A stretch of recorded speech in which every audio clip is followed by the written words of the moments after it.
Hi, everyone. Good afternoon, good morning. Welcome to the very last day of the Mega Go, our 3-day community kickoff summit. Today's event is brought to you by the team at Modern Sales Pros, and I'm Gina Hawley, the community manager at Modern Sales Pros. For those of you who are not familiar, MSP, or Modern Sales Pros, is the world's largest and highest quality revenue leadership community. Our mission at MSP is to create an environment for our members to answer the toughest revenue questions out there. So if you're not a member yet, definitely join. You'll be invited to join right after the summit. Now, this summit would not be possible without our amazing partners who you see on this slide. So huge kudos and claps to them for making this happen.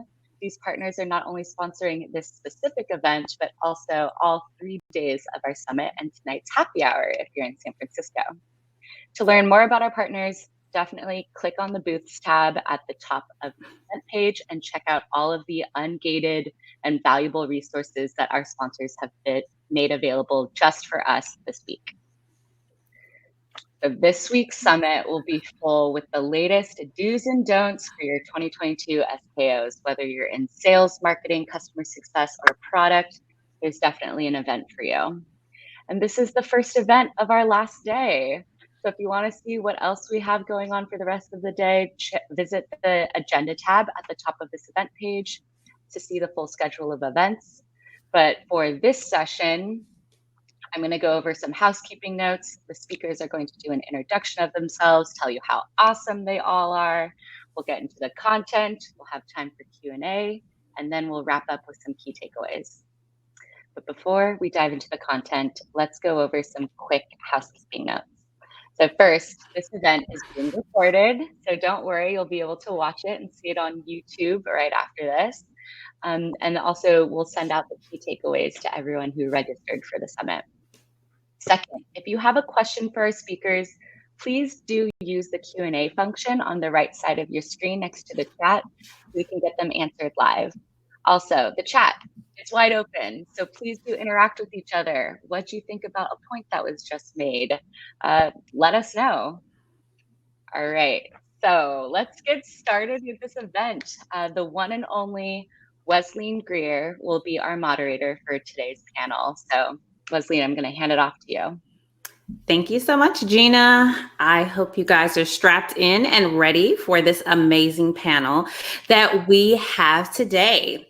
One thing that we all know is most of you guys out there are really, really good at attracting those stellar reps, but the retention. So many companies are failing with retaining these top tier reps. So today we're going to do a deep dive so that you can build a sales culture that attracts, ramps, and keeps reps year after year. So that when we go check out your company page, we don't see reps that have been there for 6 months or 8 months or 10 months. We want the longevity. So what I'm going to do is I'm going to hand it over to each person so they can introduce themselves. And I want this to be really light and fun, and we're going to have a good time here. I'm in Texas. So anyone who knows anything about Texas, you know we like our barbecue and we like our sauce. So everything is sauced up, whether it's French fries or wings, or even if we're having some nice tofu nuggets. And so as I introduce each person, I'm going to tell you what their secret sauce is. So I'm going to start with Dini Mehta. She is a CRO at Lattice, and her secret sauce is proteomics researcher turned revenue operator. Hi, everybody. Super excited to be here. I'm Dini Mehta, CRO at Lattice. Been at Lattice for about 4 years. Lattice is a people management platform in the HR tech space. And our mission is to make work meaningful. And one of the things that gets me out of bed every morning is to see folks around me find meaning in their work. And so this is a topic I'm super excited about. And so stoked to be here and looking forward to an awesome discussion. Thank you. Next up, we have Brad McGinity. He's the CRO at 15.5, and his secret sauce is focused on the business needs first and the sales needs second. Thanks so much. Appreciate it. I've been at 15.5 for about 4.5 years. Started out as VP of sales and then took over leadership for success support, marketing at times, partnerships, and professional services. I am, like Dini said, and by the way, Dini, congrats on the round this week. That's exciting news for you all, Lattice. We're all in this business to obviously make a little bit of money, but then to do important work that we care about. And a lot of that work comes through the impact that we're able to have on the lives of people. And that starts with the people on our teams. So at 15.5, our mission is to create highly engaged, high-performing organizations by helping people become their best selves. And that starts right here with this. So I'm excited to be here with you as well. Thank you. Next up, we have Chris Aker. He is the CSO at Compass, and his secret sauce is get out of the way. Hi, everyone. Thank you for having me on the panel. So yes, my name is Chris Aker. I've been at Compass for about 3.5 years now, building it to a relatively large organization. Yes, my secret sauce is getting out of the way. I fundamentally believe if you get the right people into the roles and you really focus on their coaching and development, you can get out of the way and they're going to end up producing a far better result than anything you thought you could have on your own. So excited for this panel and to speak with everyone. And last up, we have Lou Wolf, who is the VP of New Business Sales at Zoominfo. His secret sauce is measure anything you want to have happen and keep showing where we stand. Hi, everybody. Great to be here. Yeah, I run the new business sales team at Zoominfo. I've been here 11 years, worked for 6 different CROs, seen 8 or 9 acquisitions to the company and lots of change. And started out with a team of 8 individuals, and now we're up over 225. So seeing a lot of different stages, and every day just thinking about how do I help salespeople enjoy being salespeople and get the most out of what they're doing every single day. And excited to talk today. Thank you so much. And I'm Wesleyne Greer. I am the CEO of Transform Sales. We focus on behavior-based sales training, and we follow that up with intensive coaching for the sales leader, which is the nucleus of the organization. And my secret sauce is edgy sales strategy. So let's get started with some questions. And please add questions into the Q&A section so that we can answer them live. The first question I have is to assess or not to assess during hiring. Why or why not? So many times we have there are a million assessments out there now. Their personality, their branding, there's behavior, there's sales specific. And some people take that assessment as gospel. If they don't meet these specific criteria, we're not even going to interview them. So first, I'm going to start with Lou. Tell me, what are your thoughts on that? Yeah, so I think it should be part of what we're doing for sure. Right? There's no one thing you're going to judge somebody on, but I have seen situations. I think it's pretty common where people are looking for, what have you already accomplished? Have you done everything already? And yeah, it's great if somebody has done the job and been successful before, but if they don't have the other attributes that are going to make them work at your company, they're not going to be a hit for you. And well, we've probably all seen on paper, this was the perfect hire and it didn't work out. And so assessment matching your company and telling you what you need, to me, that's gold. And it helps reconfirm what your gut instinct is from your interview process. And yeah, you don't want to hire somebody that's failed 100 times and doesn't fit. But I really believe there's a fit for each job, and somebody doesn't have to have that perfect track record if they're that fit for your job. I like that, Lou. So it's, yes, assess, but let's make sure it's job specific, and not just job specific, company specific. So what works for you at Zoominfo may not work for Brad, right? So Brad, what are your thoughts on that? Yeah, perhaps a little bit more controversial. I'm a big fan of the assessments. At 15.5 for our sales team, we have an assessment that goes out post phone interview. So it's a little bit later stage. You had to have applied. We liked your resume. You've gone through a phone screen. We liked you enough that we most likely want to take a step forward into a conversation. We have an assessment through a company called I think the company's Criteria Corporation. The website's like hireselect.com. And it's 2 assessments that go out. One is kind of a cognitive aptitude. It's like a Wonderlic. It's 50 questions, takes about 15 minutes. Each question gets a little bit harder than the one before it. And then the other one is a sales personality test. So we borrowed this from Vista Equity Partners. Vista, many of you know them. They're the most successful private equity firm in the world, and all they do is B2B enterprise software. And part of their playbook, which is a pretty famous playbook, is that we have this cognitive aptitude thing. You have to get into the 70th percentile to join a Vista company. By the way, when they acquire a company, they have everybody do it. You don't get fired if you don't hit the 70th percentile. But then to join the business after that, they want you to at least be in the 70th percentile. And then on the sales side of it, you have to at least get recommended. We have tracked. I've been using these assessments now for about 6 years. And so I have the scores in a spreadsheet, and then later on we can look at how the salespeople are performing. Nobody joins 15.5, or my last company, unless we like them and think that they can do the job really well. But we do have some minimums on these assessments that we want to see people clear. And what has largely helped us to do over time as we've gotten better at it is to avoid the mishire. Not everybody who clears the assessments performs well. We've had some people who performed really highly on the assessments, and they were terrible salespeople. But we have seen by and large that if you are doing well on the assessments, you're not going to be a mishire. That's good. I'm working with a company right now, and they also use an assessment in their hiring process. And we got a funny email just this week.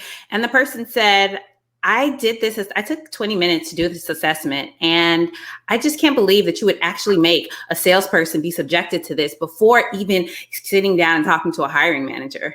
And I just laughed and I said, that's exactly what we're looking for. You're not the fit for this company.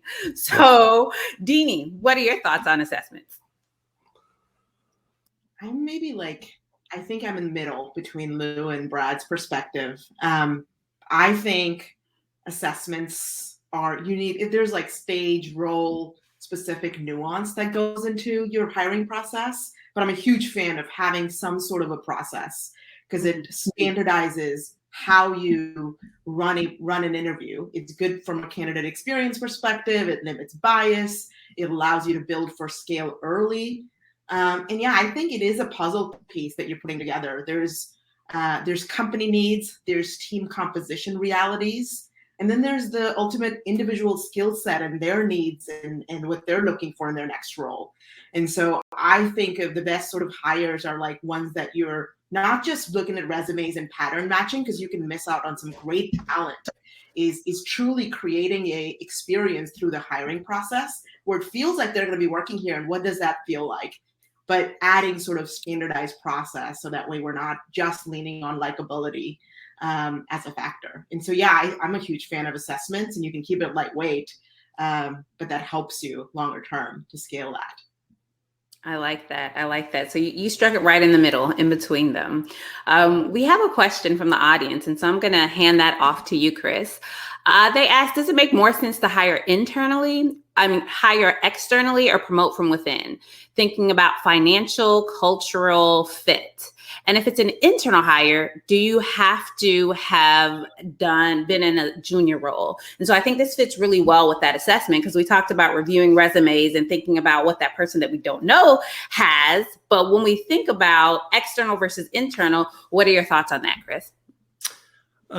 First and foremost, I always prefer internal. I think it's as long as you have a system in place that gets that internal person ready for the next position, I think you should always go that direction. It does a tremendous amount for culture, growth of individuals, as well as you're really helping guide getting to the ultimate kind of process that you want or skill set that you need. However, it's going to heavily depend on the stage of business you're in and the business need. So I've been through phases where the majority of our hires are external hires because the pace and the speed at which we need to move, far exceeds the pace at the development of internal folks. And so, I think you're going to have to balance both. And a lot of it depends on the phase of organization you're in. I'm lucky enough to where we've built the organization in a way where we have built systematic processes for internal promotion. So if you're an SDR or a BDR in the organization now, at 3-month tenure, you immediately start sales training. And you spend the next 9 months going through the exact same onboarding and training that the sellers will go through, external sellers would go through. So then when you move into the role, you have 9 months of consistent training, role plays, shadowing, integrating in with the team, integrating in with customers and prospects. So it's almost just like a natural progression in your career. So you are preparing for that attrition, or you're preparing for the promotion. So even if they're not in that role today, they know that they have a roadmap to get there because they've been put on the team. Yeah, I like it. They know it. Like we'll tell them up front in the interview process: is your ultimate goal to become a salesperson? And if they're wishy-washy or they're like, I don't know, because a lot of SDRs are still trying to figure out if they want to do the sales thing or not. And if they're wishy-washy on it, we won't move forward. We want you to be goal-driven, goal-oriented, and we want you to want to get to that next level. Okay. So in that same vein, what about, so I'm a former chemist, or shall I say recovering chemist, and I transitioned into sales. And when I transitioned into sales, I was literally selling to the kind of companies that I used to work for, right? So I had that technical knowledge. So Dini, I know that you have a pretty diverse background. So my question for you is, what about that person that might be an application scientist, or maybe they're on the more technical side and they want to transition into sales? What are your thoughts on that? I'm a huge fan of folks that are looking to get into sales and finding ways to identify that in the hiring process, but more importantly, building your onboarding experience to help them sort of figure out if this is the thing that they want to do.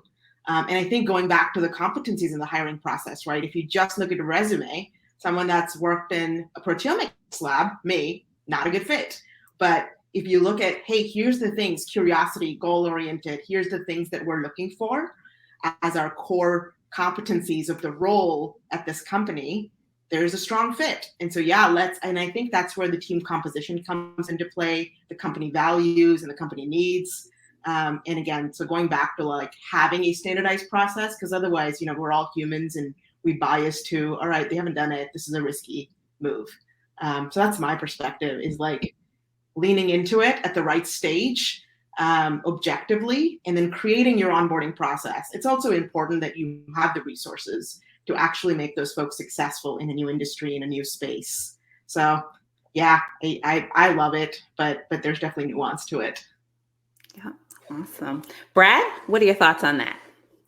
Yeah, hard to disagree here. At my last company, we actually had a job posting on our website called account executive - diamond in the rough.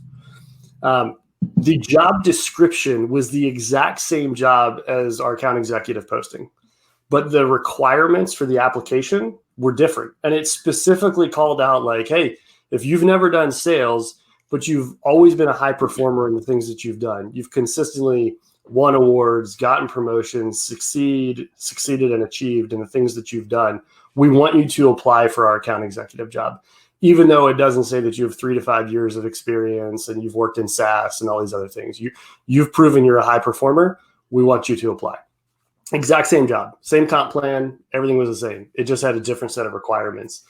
And it was specifically designed to attract these awesome people who don't have a resume that says, I graduated college and I fell into a BDR job, and now that's what I've been doing for 7 years.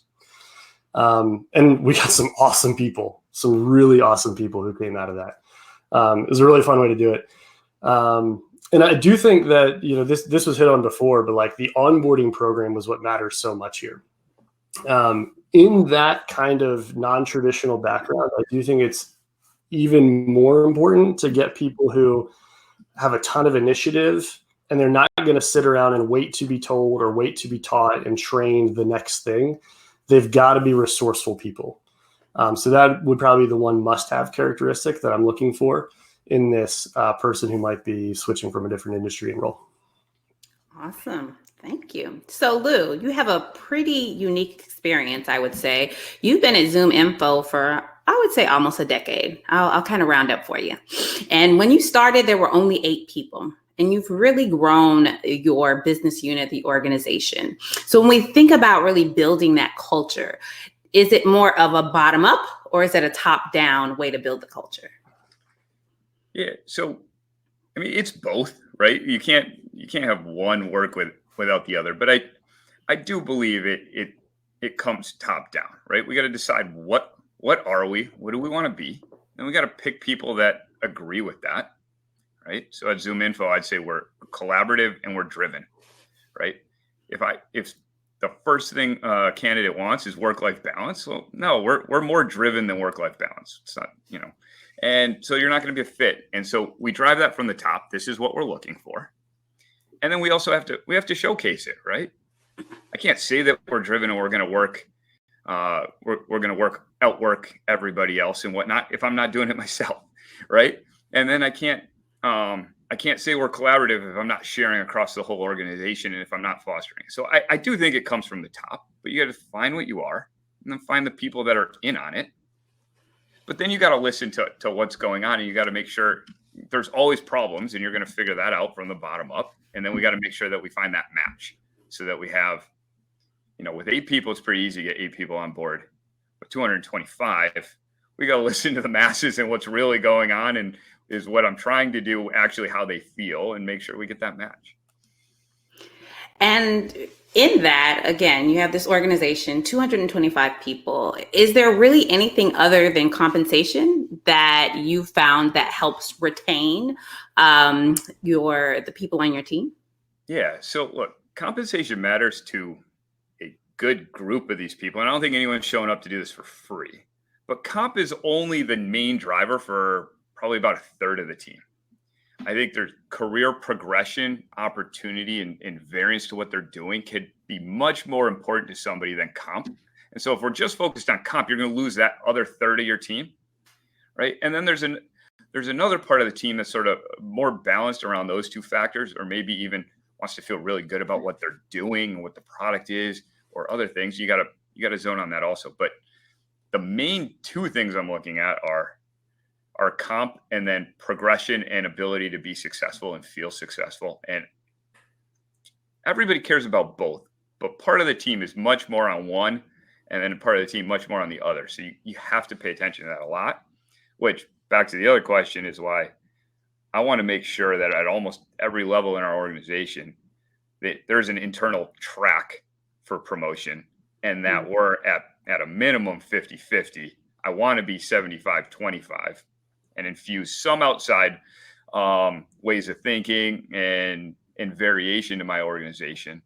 But more often than not, I want people to know they had that chance to get to the next level. Thank you. So Chris, weigh in on that. How else can we motivate people other than compensation? Well, I focus a lot of time on creating a culture of feedback and growth. And so when you think about feedback and growth, if everyone feels comfortable, they can give feedback to anyone or at any moment or for any initiative, you're going to feel more empowerment over whatever you're doing, right? Versus if you feel you can't give feedback, you're not going to feel empowered in your role. The other piece is growth, which I always look at growth from perspective of skill set growth and mastering your craft from that perspective, not necessarily always in title and what that may be. And I feel that tends to be a far greater retention strategy than adding in another level just to keep people happy to be promoted every 6 months. If someone feels fulfilled by growing in their own individual skill set and they're growing as a human and as a person, that they're going to want to stay in that company, in that role, and manage through the different hierarchy or org structure goal aspirations that they have. Is really where I end up focusing. Okay. Brad, question for you. So as we're talking about growth, everybody has mentioned that a key way to retain people is by growth, making sure they have a career progression. So as we're promoting people or as they're moving into different roles, how do we ensure that we're backfilling, that we have a bench that so we're never leaving holes within the organization? Yeah. We're all operating on budgets, right? Without unlimited money. Well, Dini might have unlimited money, but the rest don't. And so there is balance there, right? I think that the key to this part of it, or maybe like a little bit of the secret in here, is make sure you have an outbound motion that works. Because if you have an outbound motion that works, and you have a large enough TAM, you can essentially hire an unlimited number of SDRs. Those SDRs are going to be ROI positive, and you can have a huge bench of people to roll into account executive spots, and just kind of have the domino effect of promotions that'll then work. We all want our account executives to go outbound. We want them to do more prospecting. We want to be able to say you've got to do 20%, 30% of your bookings based on what you self-source. That should theoretically be true. There's not a lot of places where it really is actually true. And so I wouldn't count a ton on that. But I think if you can pull off a consistently repeatable outbound motion and really train SDRs to consistently hit numbers there, and that's ROI positive for you, your unit economics work out really well. That allows you to then always have a strong bench in place. All right. And Dini, since you have the golden ticket right now, all this money, tell us about that, your strategy in terms of the need to, you get funding and they want you to use the money, right? So how do you ramp up quickly and still ensure that you're maintaining the culture of the organization? Yeah, no, that is something that I spend a lot of time thinking about, because I'm very paranoid about growing at the cost of culture, because short term, it works out. Long term, there's real cost to that. I've been in those environments. It's not fun. And so my job is to help orchestrate that pacing of how many folks should we be, regardless of the money in the bank. It's about making sure that, and I think that's where culture has to be a key thing in how you make decisions, how you hire people, how you manage and promote folks. And so starting with values, and at every level, people internalizing those values is critical. I think if culture is an after fact, it's just hard. And it's a living, breathing thing that as you're adding more people, they're adding to the culture, which is the magic of scaling. And so I think of like a job of a leader is to build an environment at different stages where people are excited to do the right thing versus scared to do the wrong thing. And I think a lot of sales orgs are designed for folks, there's data-driven approach, and that's all great. That's the magic of sales. But I think at the core, like building a culture at 300, 400 people, where people are really excited to do the right thing is I think the true testament of, do you have a people-driven, culture-driven org? And so, yeah, that's a little bit about how I think about it. Like that. So we talked a lot about the individual contributor, the SDR, the AE, the salesperson. But one of my favorite sayings is that initiatives go to die in middle management. So how do we ensure that our frontline managers are getting what they need to actually push our vision of culture throughout the organization? Lou? So, yeah, this is the trickiest part in my mind, right? Most people that are in a middle manager spot, they haven't done it that often, right? They're either they nail it and they're pushed up really fast, or their first time in it, like is my experience.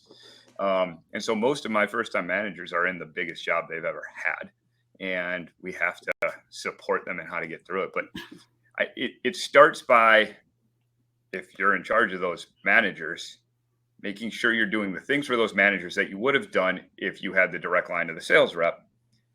My sales reps know they got to make a certain number of calls, do a certain number of meetings, hit, right? My managers need that cadence too. And so we have it spelled out. This is how much coaching you're going to do. And these are the things I can manage and coach. You're going to watch this many recorded calls. You're going to have this many discussions with your team on about their calls and improvement. You're going to run a certain number of one-to-many trainings every week, and like all the way through everything they're doing spelled out for them. And then like kind of where we started, measure it. Like every time I talk to one of my managers, I can call them out on, you're not doing this part, right? This part of your cadence and you're not doing it. I saw you weren't in chorus listening to enough calls this week, or I saw, from how we're tracking it, doesn't look like you met with everybody on your team. And so I think it starts with build your formula and drive that. And then the next part is, and this was the hardest part for me, I had to get away from doing everything with reps and skipping my managers and make sure that I'm working with my managers so that they're seeing how I do this, or I'm talking to them about why I'm going to do something, and that they can then take that on. That was definitely, it took a little while to get there, but I think it's super important. I like that. And, a lot of times we promote the top performing rep into that sales manager role, and we just throw them in the middle of the ocean and we say, swim, bring everybody with you, just swim, swim, swim. But using the same thoughts that they have, like I have to make 10 calls a day. Okay, I have to listen to 10 calls a day, right? So it's just changing that paradigm. I really like the way that you put that, Lou, because it's a easier transition because they're already used to these KPIs. We just make them people KPIs now, right? Instead of sales KPIs. Chris, what are your thoughts on that?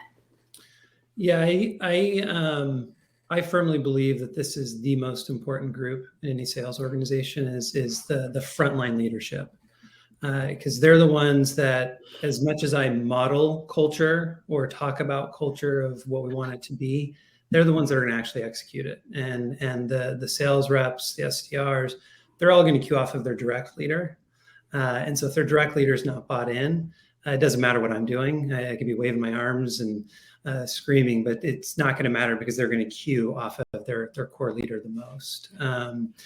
And so I spend a tremendous amount of time with this team. I have a sales effectiveness group that's strictly focused on just the leaders. I think leaders get forgotten too much. So leadership development, there's a consistent cadence with them. And I treat them as every single person as a senior leader. And so my assumption is that you're doing this to want to continue to grow your career. But at the same point, like you're going to have amazing ideas and you should feel empowered to execute on them. And so a lot of what Lou said, a lot of times what I'll do is I'll focus on the end results versus the activities.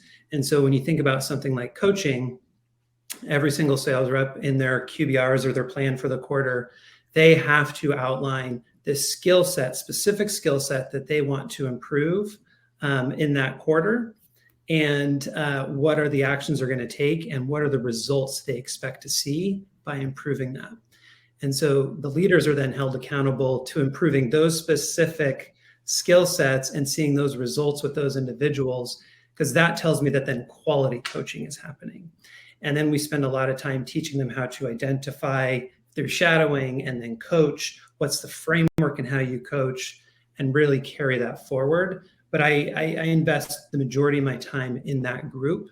Having an organization north of 200 people, you're going to have a lot of leaders, and they have a heavier sway than what I necessarily will across the large organization. And so I look at that as a way to scale myself, but also really make sure that group's on board, because they're going to drive culture, they're going to drive performance, they're going to drive results. And so I spend a lot of time making sure they're happy. I like what you said. I coin myself as a sales leadership coach. And so people are like, oh, you're coaching VPs of sales and CROs. I say, no. I'm coaching sales managers. They all need to have a leadership mindset, right? And so like leading with, I am a leader. I'm not just a doer. I'm not just a tactical person checking a box. Helping them think strategically at early in their career is really, really key. And when we help those frontline sales managers do that, it trickles down to the people, because like you said, you can't touch all 200 people every single day. So Dini, as you go through rapid growth, we're adding bunches and bunches of people. You're probably also promoting a lot of people. Tell me, what types of things are you including in these frontline sales managers development plan? It's a great question. before I answer that, I think the one thing that sort of sparked as you asked the question for me was a lot of times when managers feeling overwhelmed, it's because we're doing too many things. So part of it is, as a leader, it's my job to say, what are we going to say no to? How are we going to prioritize the 3 things that we're going to do really well versus the 8 things we're going to do an okay job at? And I think it's easy, the larger your organization becomes, you have less control and more accountability. And so it becomes very easy to say, yep, we can do that. Let's do that. All of a sudden, your frontline managers are spending so much time doing initiatives versus just coaching and spending time with their teams. And so I think that is a core piece of manager enablement, is setting the right strategy and really prioritizing and saying no often. I think on the manager onboarding front, we actually do a team lead program. And so I firmly believe that your AE track is completely different than your manager track. And so, we have promoted a lot of our top reps into managers, and they're amazing managers. But I think, and we've had some that have gone through a team lead program where you get exposure into management. What does a manager do? So you get exposure while you're an AE, and then that helps you figure out, do I really want this? It's a new career track. And a lot of times people are like, nope, I'm good. I'm going to do my thing. I love selling. I love making my commission, having full control of my number. Versus others are like, I just love helping people. And that's what gives me gratification. So I think creating an opportunity for folks to test it before they jump in, because, we're all competitive sales folks that want to do the next thing. And so I think that is a key element of really helping people, like over a 6-month, 12-month period, test and get exposure to say, do I really want it? That's good. So Brad, in sticking with this theme of middle managers, people managers, those frontline sales managers, what do you think, or what have you seen tend to cause these sales managers to fail? That's a great question. I think the number one thing that causes them to fail is that they have not fully embraced that their job description is different than it used to be. If they really sit down and study their job description as an account executive versus their job description as a manager, they're going to see a very different set of responsibilities. And what too often happens is that the manager still has this mindset of like, okay, every deal that my account executives are now have in their pipeline, those are all my deals. I'm responsible for getting them closed and making sure they're won. And so you end up in a world with too much hand-holding, too much micromanaging, not enough training, ineffective feedback. And it fundamentally comes down to the fact that the person hasn't embraced, the manager has not embraced that their job description is now different than it used to be. And so what I would encourage in that situation is to really sit down with this new manager and walk them through what their new responsibilities are: to train people, to provide feedback, to spend time listening to calls. Yes, to join calls, and yes, to help close the deal, and yes, to do the assist on a lot of stuff. But it's all in the effort to create a very high-performing individual contributor, not a high-performing assistant to the manager who's getting all the deals done. Yes, I love that, because I think that transition from rep to manager, it's your success is based on your team. It's no longer based on you, right? And so you have to ensure that every single person on your team is doing well, because you're doing well. When they fail, you fail. It's not just, I have to close all the deals. And I think that's a big transition for new sales managers to make. Yeah. And one more quick thing on it that I forgot to say is that I think part of that conversation with your new manager is giving them the permission to allow their rep to fail sometimes, and not to feel super guilty about that as the new manager, right? Telling them your job is different. Here's what I'm now expecting of you, and I'm not expecting you to do this other set of behaviors. Because I think as a new manager, you can feel a great sense of burden and responsibility to make every single one of your people successful in every single deal. That's good. So a lot of companies, seeing as to what has happened in the past few years, they're moving from just having hiring goals, like, okay, you need to hire 10 people this quarter, to actually having retention goals. So do you agree with that? So this is a multifaceted question. The first part is, do you agree with that? And the second part is, hey, how do you do, if you do agree with it, what can you tell people to not only retain those brand new people, but maybe that new manager that's just started, or the one who is getting all of these calls from everybody else to recruit them? So I'll start with you, Chris. Yeah, I mean, I think retention is probably the hardest thing to do, and the easiest thing to screw up, because it takes a very long time to earn the trust to keep and maintain retention. It's very quick to lose that trust. And so I think it's the combination of everything we talked about, right? It starts with the culture. People have to enjoy what they're working on. People have to feel empowered within their role, and folks have to feel that they're growing. I think if you have a lot of that, you'll naturally have a higher retention. And what I've seen across all of my teams across the country, it's the leaders that do that the best are the ones with the highest retention rates. And the leaders who struggle with that, who try to be a glorified salesperson or a super IC, tend to have the lowest lowest retention or highest attrition. Because the team's not empowered and not feeling that success. And so, yeah, I mean, the Great Resignation is a thing. People are reassessing what do they want to do with their life. At the turn of a year, everyone always kind of starts to think, okay, do I want to do this for one more year? The recruiters are always constantly calling. We also talk about, hey, recruiters are calling you because they recognize that great talent comes out of this organization, but also there's a massive hiring need. And so when there's a massive hiring need, people tend to scale too quickly, and you got to think about the environment you're in and where you want to be and how it's going to fit within your goals and environment. We're very open about it and talk through it with folks. And many times people will come to us and say, hey, I found this place interesting. What do you think? And we'll spend a lot of time talking through it of, let's talk about what's right for you first and foremost. And usually you build that level of trust from that perspective.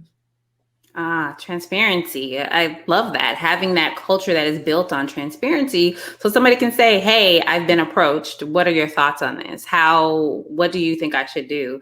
I was speaking with somebody today in Germany, and she was like, hey, I have all these job offers. What do you think is best? I was like, do you not notice this red flag that the managing director is doing 50% of the sales? That is a big issue. So those things that people, it's like this big shiny new toy. So Lou, popping it over to you, retention goals.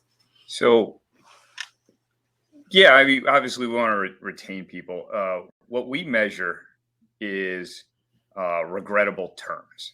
That's the metric I'm most worried about, right? Like, we can turn our team over if we have to. If I lose somebody that wasn't performing that well, all right, we didn't have a perfect fit. They weren't long-term for our company. That's okay. That's going to happen. And yeah, it might hurt a little bit in the short term, but it's an opportunity to go hire somebody that's going to be that perfect fit and that next person I promote.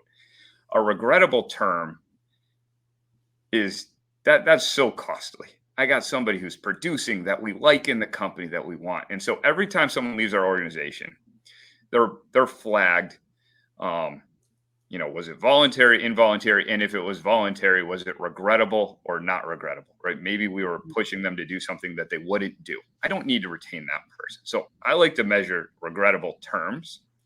And yeah, I want to see that number really low. I want to see a 0 on that.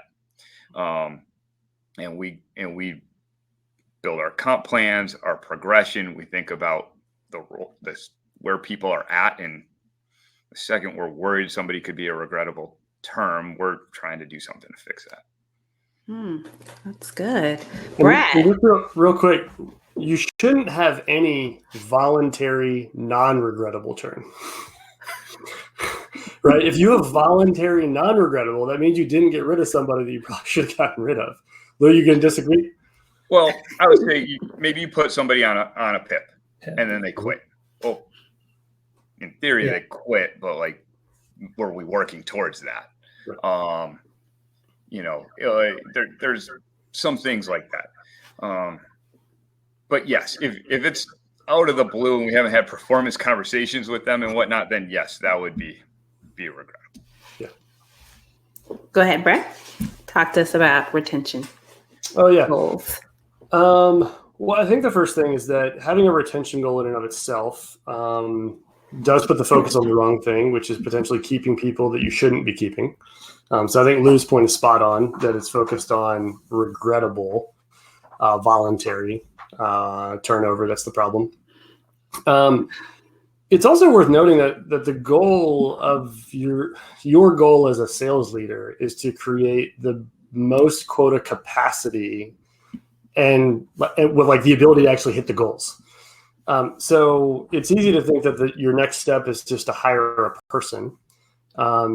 If you've got a team, I was reading something on the Modern Sales Pros forum the other day where there was a manager or a sales leader who was talking about his managers are consistently at 120% of their goal, and most of their team members were well over 100% of goal. Like, that's awesome. That could be super efficient.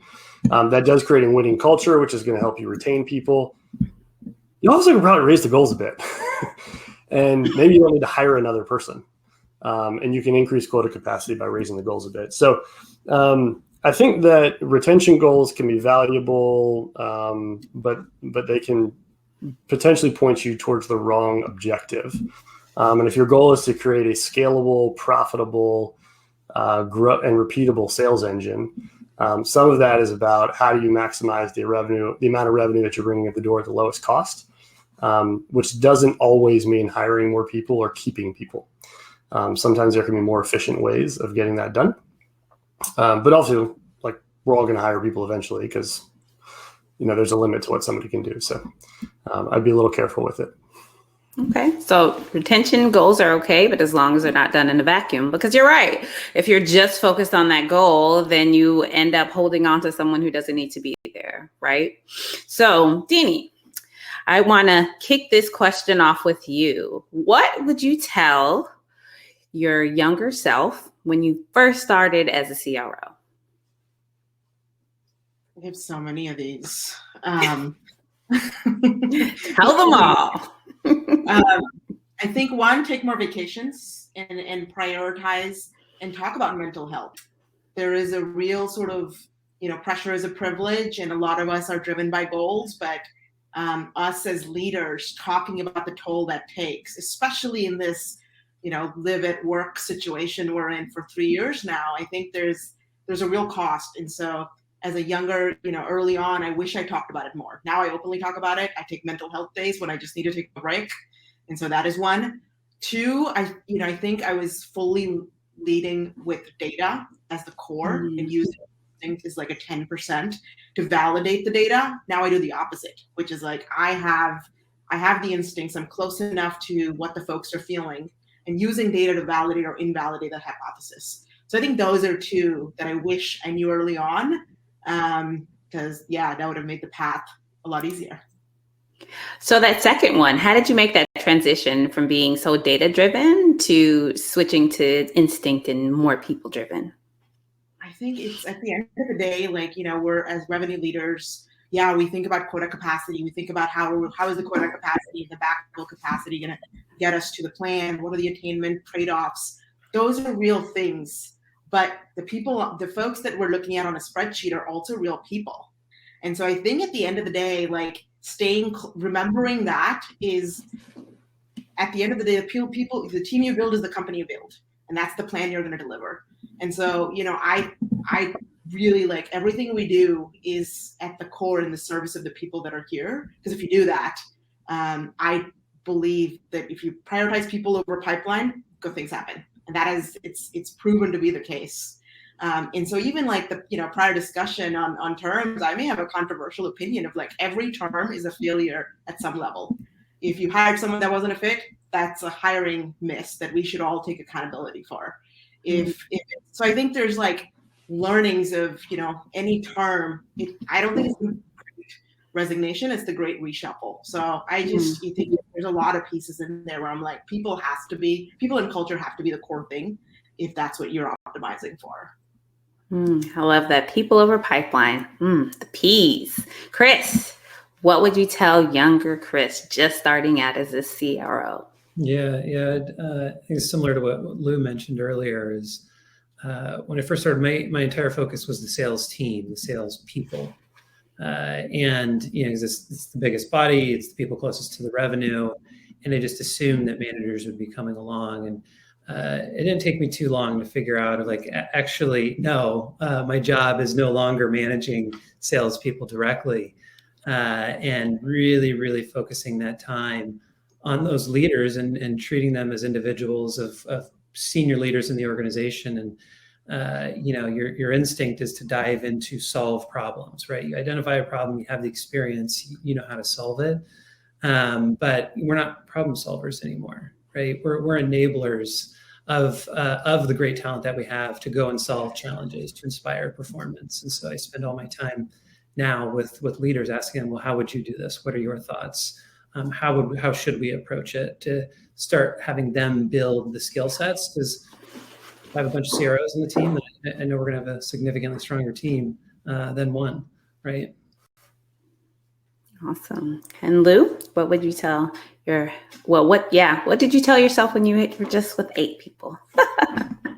Well, I think Chris and I are very aligned on that. I think that the thing you want to do is create that middle level to be incredibly empowered and effective. And that means everything that you would have done to an individual, you need to do across the org for that middle level. Build enablement plans for them.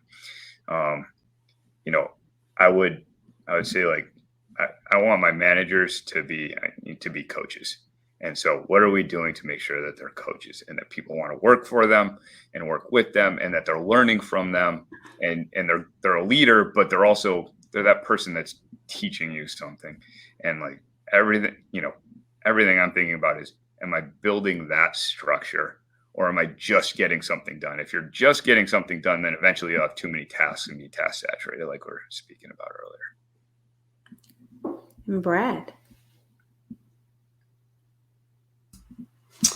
Yeah. So a couple of things here. So the first one is that my last company, I co-founded the company at 27. My 3 co-founders were in their 40s.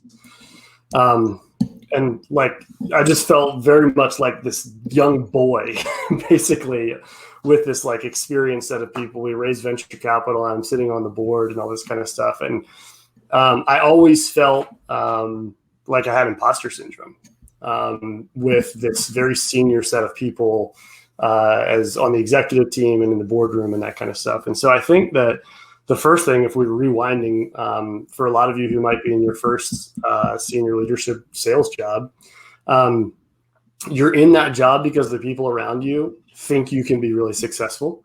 And so to the extent possible, accept or turn off the imposter syndrome and know that you know more about what is going on in your sales organization than anybody else does. So even though somebody might have more experience than you do in business or in SaaS, nobody has more experience than you do in your sales team, and you are the expert there. So it took me a little while to get over that one, but I did. And then the second one is that I'm like a pretty reasonable person. I can see things from another person's point of view pretty well. You can explain to me your side of the situation. I'm like, yeah, I get that. Like, I can understand how you arrived at that conclusion. And so as a result of that, I don't think I pushed people hard enough to achieve big goals for themselves. I was kind of too reasonable in listening to their excuses and being like, all right, I get that. But I think that really phenomenal coaches, and I think if, for anybody who's been in athletics, you look back on your time in sports, and the best coaches that you ever had were those who pushed you the hardest. And probably the best bosses that you've ever had were the bosses that you never doubted that they believed in you and that they genuinely cared for you as a human being. And then they pushed you like hell to do more than you thought possible. And therefore you did. And so I think that I missed some opportunities to coach people as hard as I could in my reasonableness. That's good. And I feel like you're reading my mind on the question I want us to wrap up on is we've talked about the individual salespeople, we've talked about the managers, but I know all of you guys are successful because you are putting time into yourself. You're doing something to invest in yourself, and you set goals for yourself. So Brad, since you kicked us off in this goals conversation, tell us all about what are some of the goals you've set for yourself in 2022, whether personal or professional. That's like a trick question. You didn't prep us for this one, Wesleyne.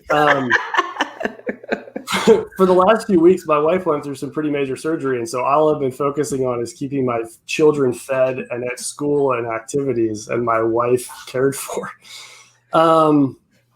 I think that here for 2022, there's a couple of fitness goals that I've gotten a little bit too lackluster on that one in the second half of 2021. And so there's a couple of fitness goals that I have. And then, I don't know. Come back to me. I'm really fumbling. Okay. I'm sorry. I did put you out there. You're good. Go ahead, Lou. What are some of your personal professional goals?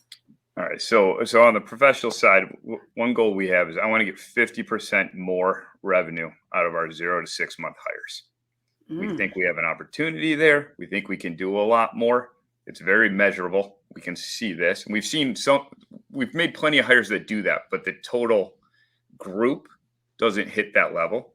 And so with that, it's really about, like, my goal to get to that is to revamp how my mid-level trains and teaches on every step of our sales process, change the process of how we do that and the consistency of what we do after your 30-day onboarding.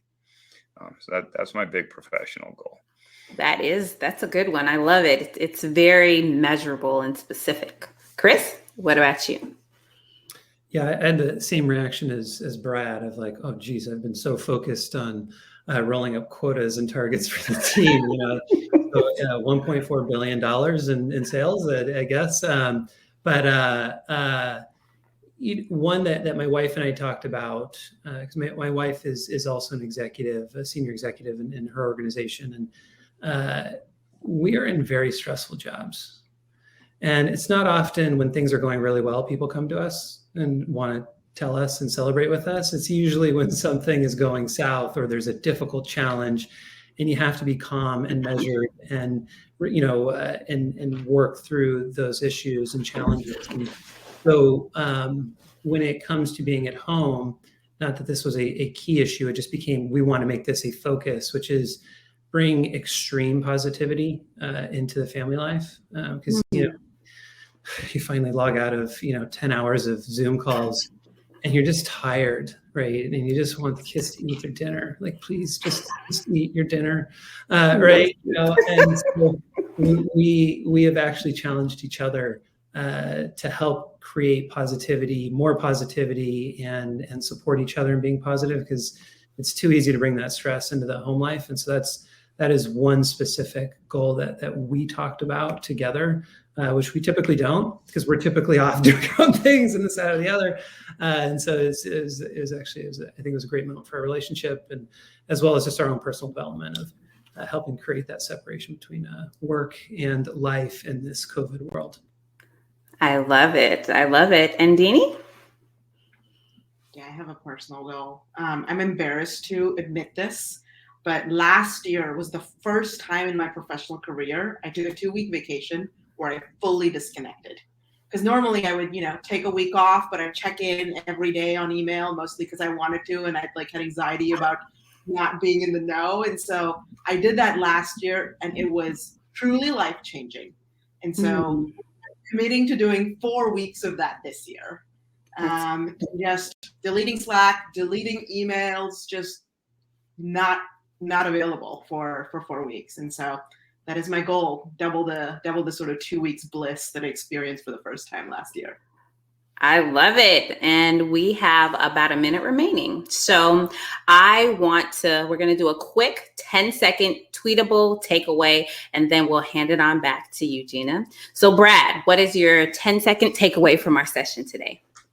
You're doing it to me again. Develop your managers first. Develop your managers. Chris. Yeah, Brad took mine, is my tweet. Yes, but focus on your frontline leaders and get out of the way. Get out of the way. Lou.